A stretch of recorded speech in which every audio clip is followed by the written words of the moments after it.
আসসালামু আলাইকুম রহমতুল্লাহ বরকাত। বন্ধুরা, এই যে আপনাদেরকে একটা জিনিস দেখাবো আজকে। আমরা এখন বর্তমানে ঢাকা আছি। এই যে ঢাকা, এটা হচ্ছে আমাদের রুম। এটা হচ্ছে যে রুমের পাশগুলো পানিতে বোঝা গেছে। তো সবচেয়ে বড় কথা হচ্ছে আমি একটা জিনিস দেখাবো। ঢাকাতে যারা নিচতলায় থাকে তারা একটু কষ্টে থাকে। সব বিল্ডিংয়ে না, কিছু কিছু বিল্ডিংয়ে, কিছু কিছু জায়গাতে। আমরা তো একটা মোটামুটি কম দামের রুমে থাকি, সেজন্য আমাদের এই পরিস্থিতি। তো সবচেয়ে মজার বিষয় হচ্ছে আমি একটা জিনিস দেখাবো। এখন সে ছোট, দেখেন ধীরে ধীরে বড় হচ্ছে। এই যে আমারে ধরছে, বুঝছেন? এই যে দেখেন, এই যে এটা কি দেখতেছেন? এই যে উনি আমাকে ধরছে, এই যে উনি।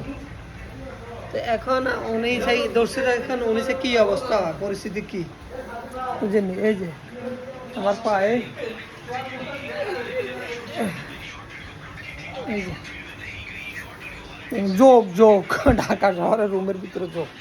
সেই জন্যে ভিডিওটা করলাম, দেখি এই আপনাদেরকে দেখাবো। রুমের ভিতরে যোগ আছে, সাবধানে থাকবেন, বুঝছেন?